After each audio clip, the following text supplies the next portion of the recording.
Bonjour Sylvain, je suis ravie de t'accueillir pour ce nouvel épisode. Bien sûr, on va parler alcool, arrêt de l'alcool, comment on évite d'être de nouveau dépendant, les rechutes.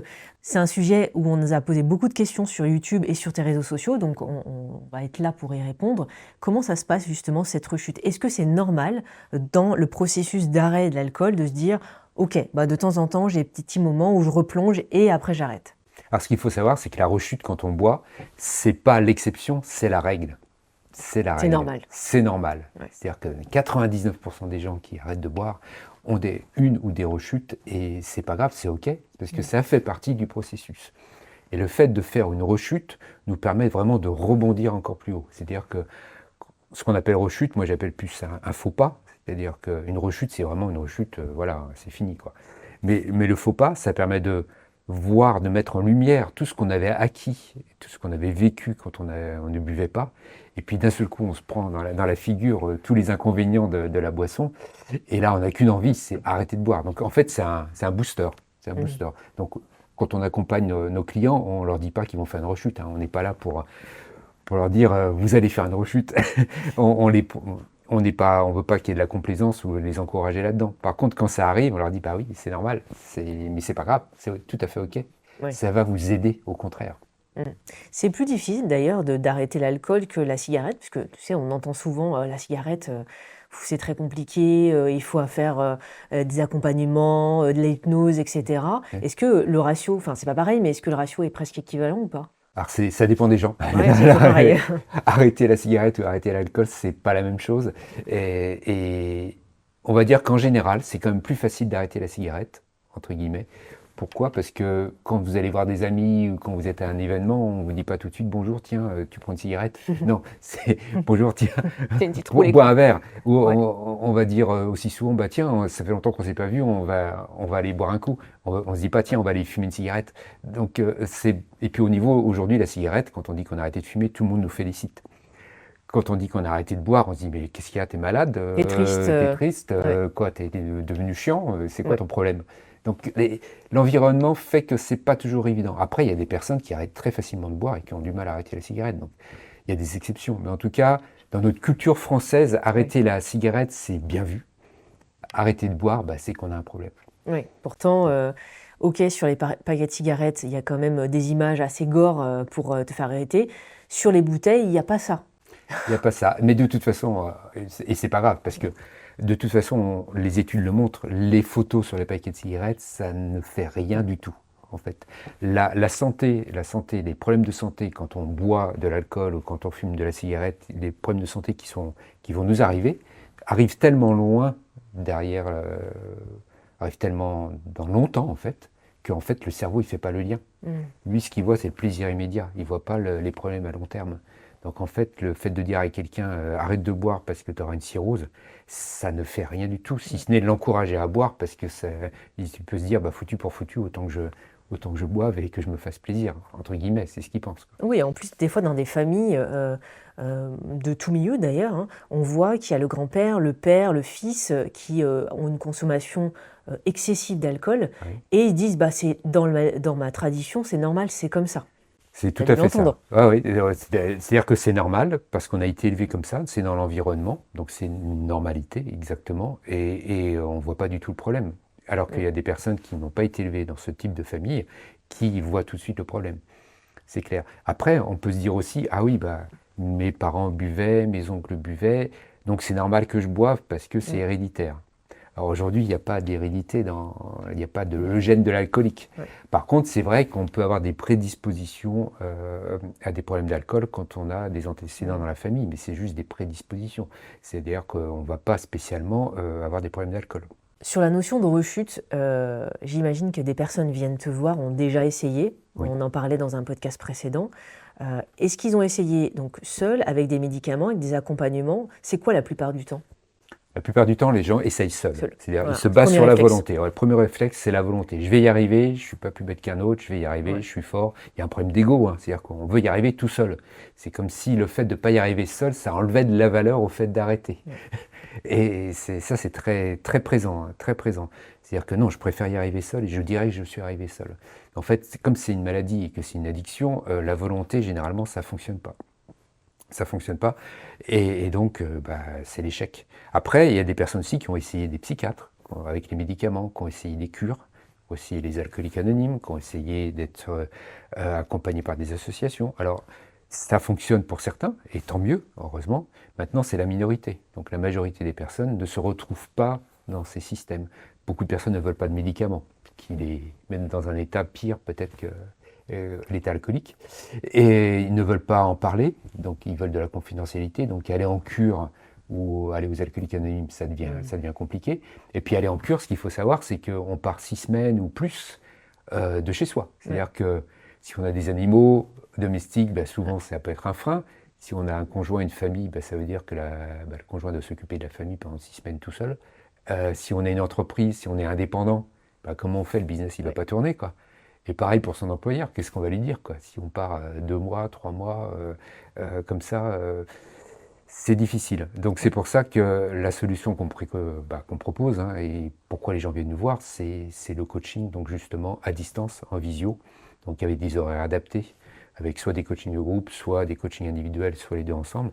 Mais le fait que on soit à distance et qu'il y ait cette confidentialité qui soit présente, le fait qu'on n'ait pas à s'extraire de sa famille pendant des semaines et des mois, ça fait la différence. Ouais, parce que changer son quotidien du tout au tout, déjà qu'il y a une notion, on en parlait précédemment, culpabilité, honte, réadaptation, perso et pro, ça peut faire beaucoup de choses.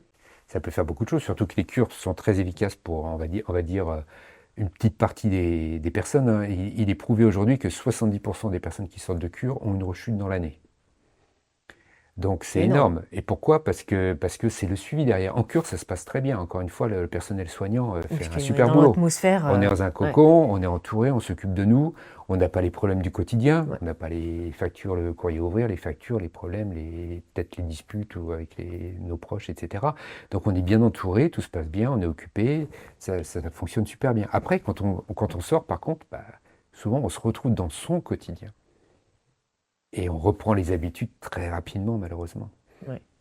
C'est ce côté de répétition, de dire, tiens, peut-être qu'il y a une mauvaise habitude qui revient, ou alors entendre à des repas, dire, tiens, tu peux boire un petit verre, comme tu le disais, t'es peut-être pas sympathique, oh, tu te fais pas plaisir, etc.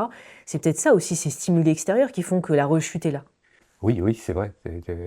C'est tout à fait vrai, parce qu'on est sollicité régulièrement, en fait. Dans nos vies quotidiennes, hein, avec les gens qu'on côtoie, mais aussi on allume la télé, n'importe quelle série ou n'importe quel film, l'alcool est omniprésent. C'est-à-dire que le héros, il rentre du boulot où il a eu un problème, il rentre chez lui, il va ouvrir une bière. La femme va ouvrir une bouteille de vin. Et c'est tout à fait normal. Et en plus, c'est mis en avant des belles bouteilles, des beaux verres, enfin, c'est très chic. Et donc, ça montre aussi qu'on a atteint un certain niveau de vie. Quand on peut se payer une belle bouteille et un beau verre. Et donc, ça nous conforte là-dedans. Donc, l'environnement et la culture fait que, on est sollicité H24, quoi. Est-ce que des personnes t'ont déjà dit, je vais tenir quelques jours et après, je vais boire un petit peu, mais c'est mieux que totalement arrêter parce que finalement, ça sera de temps en temps quand j'ai envie de me faire plaisir? Ah, ça, c'est souvent une étape. C'est souvent une étape. C'est-à-dire qu'on pense que, déjà, ça nous fait plaisir. Donc ça c'est déjà une chose. Est-ce que ça nous fait vraiment plaisir? Ça c'est à creuser. Mais en tout cas, il est clair que s'arrêter quelques jours, c'est comme une dry January, hein. S'arrêter quelques jours, si on y pense tout le temps en se disant dans 3 jours, dans 2 jours, dans une journée, je vais pouvoir boire, là le problème il est toujours là. Et en fait, généralement, quand on reboit, on va boire des quantités plus importantes qu'on buvait avant, malheureusement. Donc, c'est pas la solution. Et puis surtout que les circuits de la récompense du cerveau, les synapses, tout ça, nos neurotransmetteurs sont habitués à ça. Il y a des schémas qui sont mis en place. Et donc, à partir de là, on va replonger de quoi qu'il arrive. Tu as parlé du dry January, donc tu vas le réexpliquer pour les personnes qui découvriraient. Est-ce que finalement, ça a autant un effet bénéfique que ça, ou c'est juste un effet de mode comme la Saint-Valentin ou d'autres choses? Alors oui, dry January ou janvier sobre, c'est très important. Pour moi, je pense que c'est quelque chose à faire. Pourquoi? Parce que ça permet de voir si on a un problème ou pas, tout simplement. Donc c'est un test. Donc si on le fait, tout se passe bien, on n'a pas d'envie, on se dit pas vivement la fin, là je vais pouvoir m'en mettre une. Si on le vit très bien, ça veut dire qu'on n'a pas de problème. Par contre, si c'est une souffrance, si on n'arrive pas à le faire complètement, ou si on n'a qu'une envie, c'est que ça s'arrête, là, ça peut nous alerter. Dry January, janvier sobre, on appelle ça comme on veut, ça peut être la tournée minérale en Belgique aussi. Tournée minérale. Tournée minérale en Belgique, ok. c'est en février. Parce qu'on boit de l'eau, quoi. Voilà, exactement.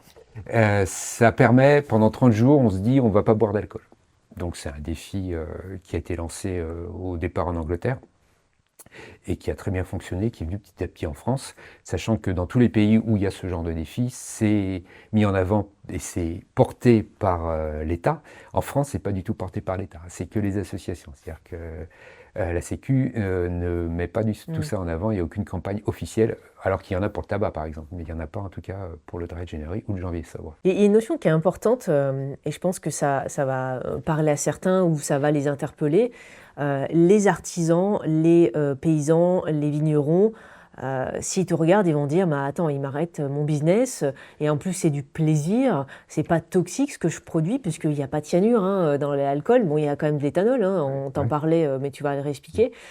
J'imagine qu'eux, ils sont peut-être tombés sur tes vidéos, ils n'étaient pas du tout d'accord avec ce que tu dis. » Alors les vignerons, en effet, souvent, ils m'ont fait des réflexions sur les réseaux sociaux, du fait que je ne fais pas la promotion de la consommation d'alcool, donc les vignerons, c'est sûr que ça leur plaît pas vraiment, quoi. Ouais.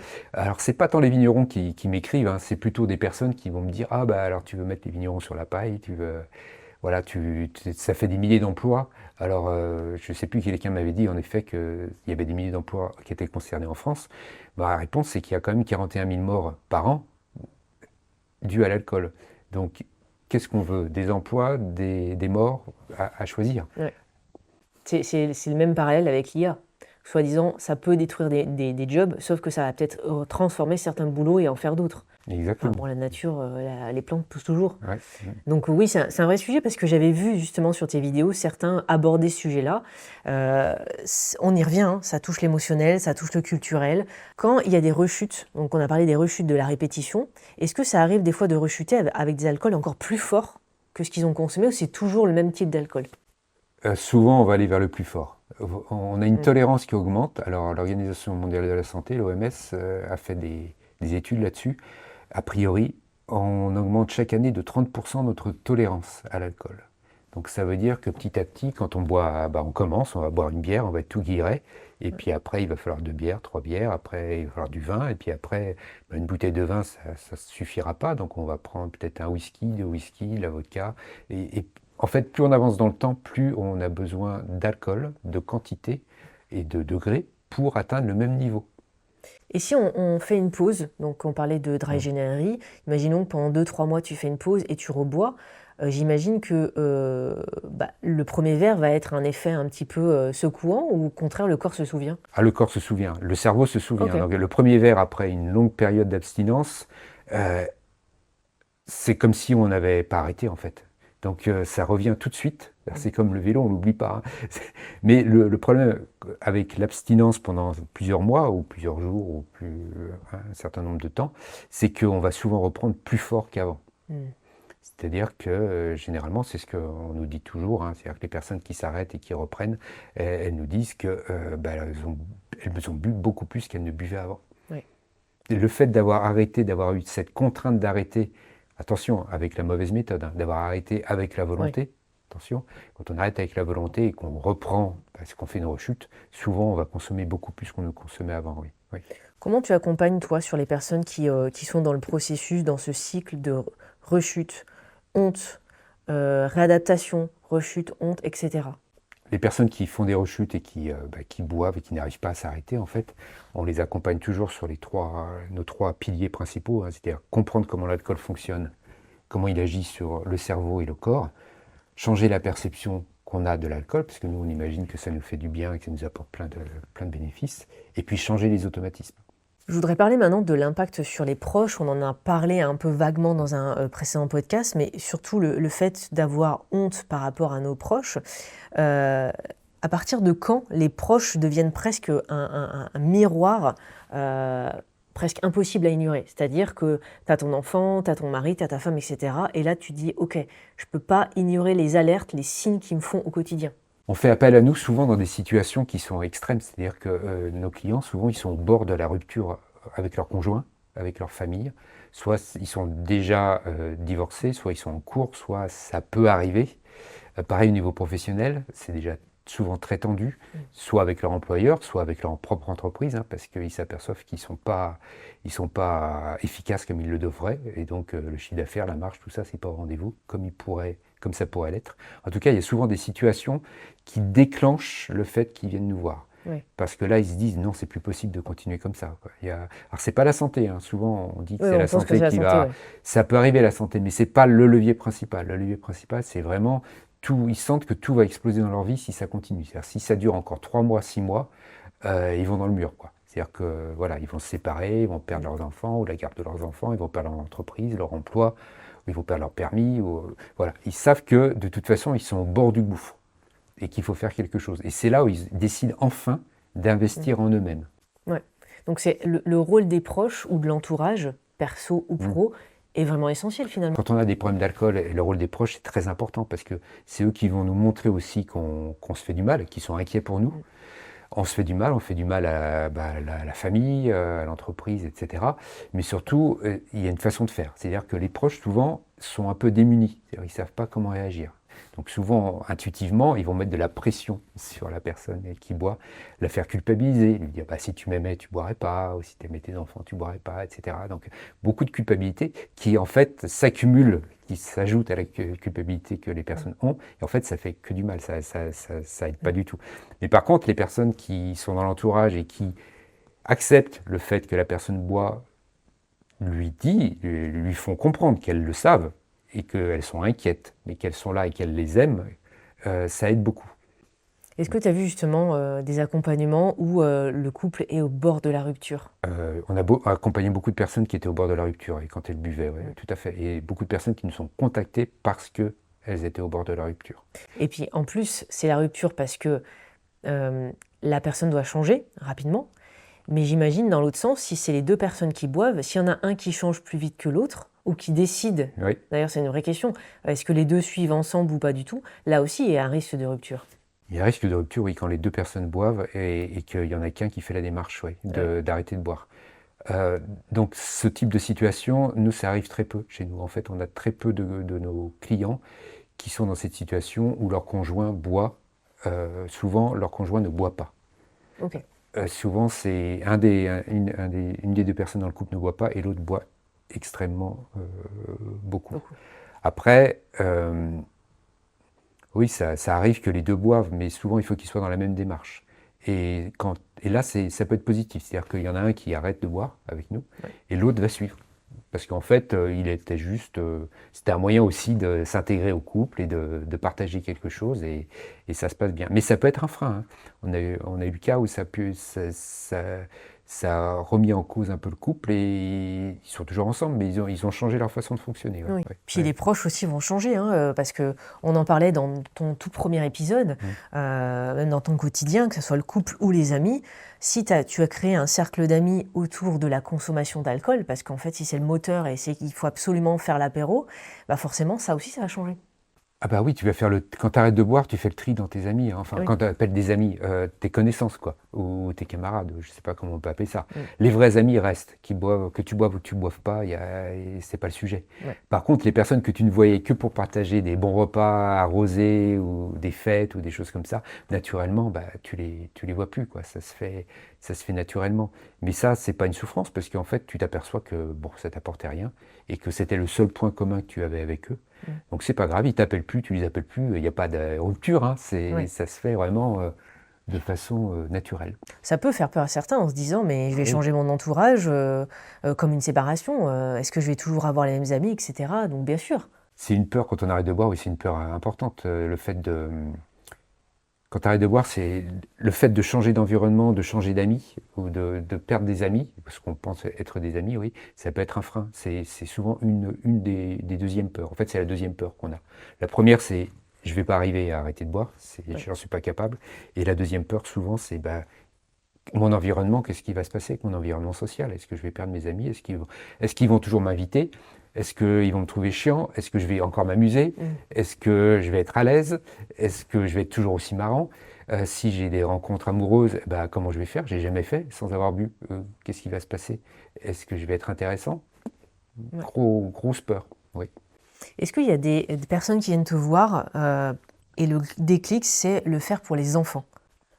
Est-ce Ouais. que c'est ça le moteur? Alors, arrêter de boire pour ses enfants, oui, ça arrive souvent. C'est-à-dire que, Ok. parce qu'il y a un moment, les enfants s'en aperçoivent, hein. Quand ils sont tout petits, ils ne le voient pas, mais très vite, ils s'aperçoivent.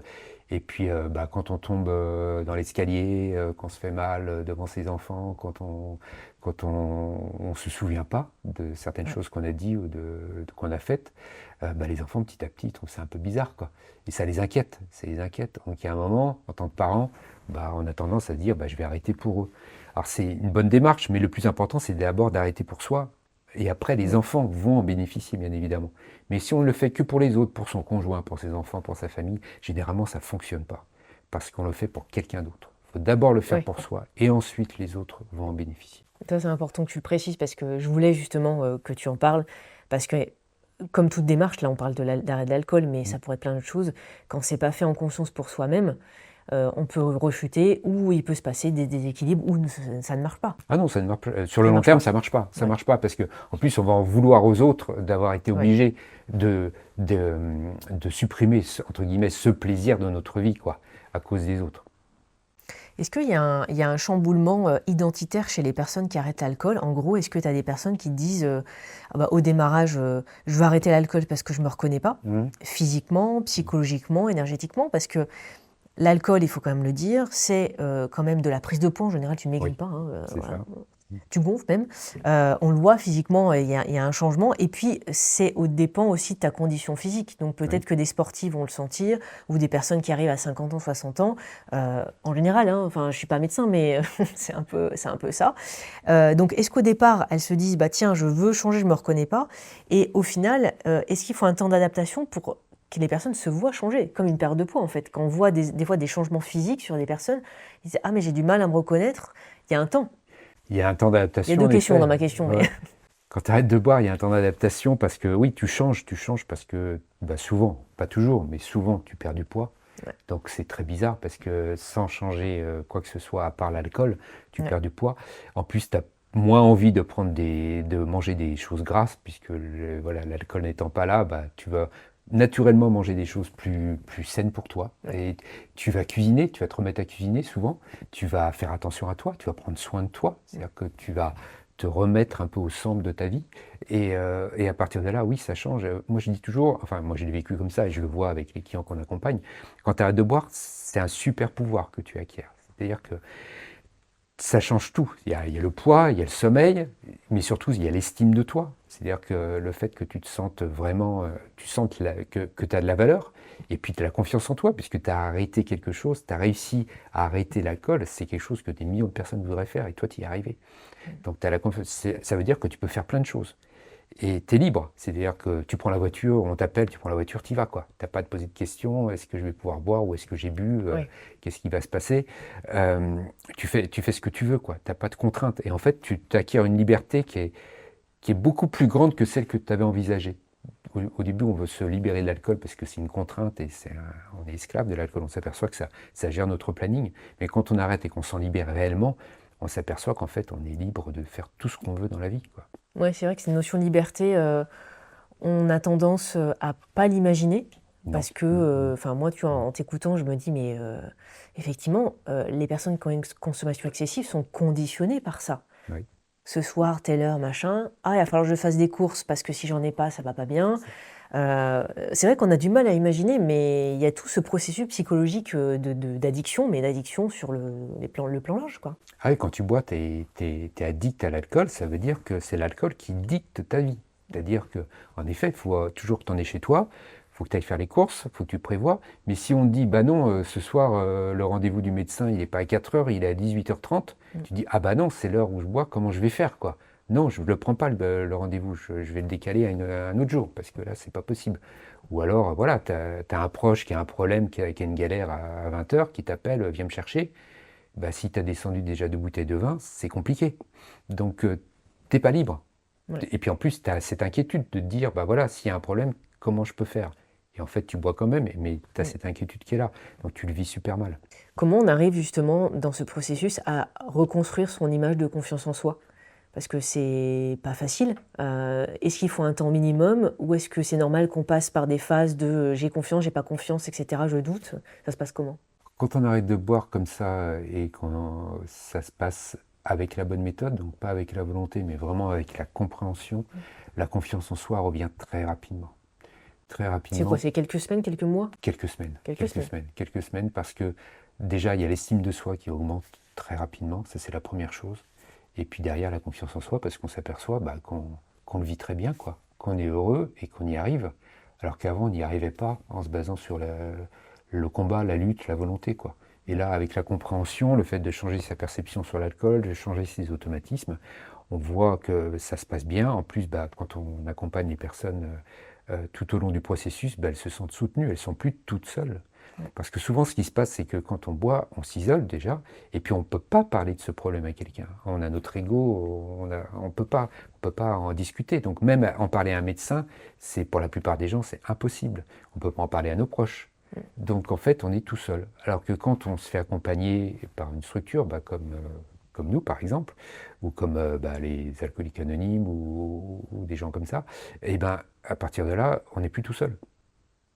On est avec des personnes qui sont passées par là. Donc il n'y a pas de jugement. Et donc ça se passe beaucoup mieux, quoi. Est-ce que finalement, quand on décide d'arrêter l'alcool, c'est un vrai investissement de soi qui se passe? Oui, c'est un vrai investissement parce que là, on pense à soi, c'est-à-dire l'argent qu'on va mettre dans l'alcool, par exemple, on va pouvoir l'utiliser alors pour soi, pour investir déjà, pour arrêter de boire, déjà, première chose. Puis après, on va pouvoir l'utiliser pour plein de choses, pour apprendre, pour voyager, pour faire plein de choses. Et ça veut dire aussi qu'on pense à soi quand on arrête de boire. C'est-à-dire qu'enfin, on se remet au centre de notre vie. Souvent, les personnes qui ont des problèmes d'alcool, on le voit dans la plupart de nos clients, c'est des personnes qui ne pensent pas à elles, qui pensent aux autres d'abord. Ils pensent à leur famille, à leurs proches, à leur entreprise, à leur patron, à leurs collègues, mais eux, ils se mettent toujours après tout le monde. Et en fait, qu'est-ce qui se passe? Comme ils se mettent après tout le monde, ils n'ont pas de source de plaisir ou de dopamine ou de reconnaissance. Et il y a un moment, le cerveau, il veut sa dose. Il veut sa dose de bonheur, de dopamine. Et la dose la plus facile à avoir, c'est avec une substance, comme l'alcool par exemple, puisque la dopamine artificielle arrive très rapidement et très facilement. Et une fois que le cerveau a compris que ça arrivait très facilement, en fait, ça devient la source de dopamine principale. Oui. Puisque, encore une fois, on s'occupe de tout le monde et on passe après tout le monde. Et quand on arrête de boire, c'est qu'on fait aussi le choix de penser d'abord à soi. Il y a également un investissement financier dans cet investissement de soi, on en a parlé. Toi, comment ça se passe concrètement dans ces accompagnements? Alors nous sommes une entreprise qui accompagne les personnes qui veulent arrêter l'alcool, qui veulent arrêter de boire, qui veulent se libérer. Donc on est toute une équipe, aujourd'hui on est une dizaine de personnes. Donc bien évidemment, l'accompagnement est un investissement financier pour cette structure notamment, mais aussi parce que c'est important de s'engager financièrement, en tout cas pour nos clients, au niveau du cerveau, parce qu'il est clair que s'il n'y a pas d'engagement financier, le cerveau se dit, bon, je vais essayer, je vais voir. C'est un peu comme si on allait à une réunion d'une association, on se dit, bon, je vais voir si ça marche sur moi ou pas. Quand on fait un investissement financier, nos clients sont câblés comme ça dans leur tête, il faut qu'il y ait un ROI, qu'il y ait un retour sur investissement. Donc automatiquement, ils y vont à fond, le cerveau il est vraiment engagé. Et souvent, ce qu'on leur dit, on a différentes formules avec différents moyens de paiement et ça peut être en plusieurs fois. Mais le fait de faire en une fois, tout de suite, le cerveau est beaucoup plus engagé. Alors ça paraît bête comme ça, c'est un peu comme la salle de sport. Si vous payez 50 € par mois ou si vous payez 600 € à l'année, le cerveau, il n'a pas la même implication, il n'a pas le même engagement. Est-ce qu'on peut dire du coup que ce type d'investissement sur soi et donc par cascade d'investissement financier, c'est pas adapté à tout le monde? Au contraire, si. C'est adapté à tout le monde, dans le sens où, oui, cet investissement financier pour arrêter de boire avec notre accompagnement est adapté à tout le monde, puisqu'il correspond en fait à plusieurs mois de consommation. En général, nos clients dépensent 300 € en moyenne en alcool par mois. Alors ça peut être plus, ça peut être moins, mais généralement c'est autour de 300 €, sans compter tout ce qui va avec, les à côté, les Uber Eats, se faire ramener en taxi, etc. Et puis les bouteilles qu'on va acheter aux copains, parce que voilà, on s'amuse bien. Donc, mais en général, on est autour de 300 €. Donc ce qu'il faut comprendre, c'est que notre accompagnement représente en investissement plusieurs mois de consommation, tout simplement. Comment tu sais qu'une personne est prête? Bah, déjà, le fait de se poser la question, ça veut dire qu'il y a un Il y a problème, des clics. il y a quelque chose, quoi. En fait, c'est ça qu'on repère, c'est-à-dire que dès qu'on commence à se poser la question de savoir est-ce que j'ai un problème d'alcool, bah, c'est le signe en effet qu'on a un problème d'alcool. Donc si une personne découvre la vidéo aujourd'hui et est un peu titillée par ce que tu dis, interpellée, elle peut prendre rendez-vous. Comment ça se passe? Où est-ce qu'on peut te contacter? En bas des vidéos ou sur ton site? Alors, c'est très simple, hein. Dans tous les réseaux sociaux, il y a une bio, il y a un profil, donc j'ai un lien à chaque fois. Dans les commentaires aussi, des fois, on met le lien. Sur notre site unansansalcool.com, il y a aussi le lien. Donc il suffit de suivre le lien, de faire le bilan alcool et puis de réserver un créneau et on se parle tout simplement. Alors c'est sans engagement, c'est gratuit, ça dure une demi-heure et puis on détermine ensemble si un accompagnement peut convenir ou pas et lequel. Merci pour toutes ces informations et puis nous on se retrouve à un prochain épisode.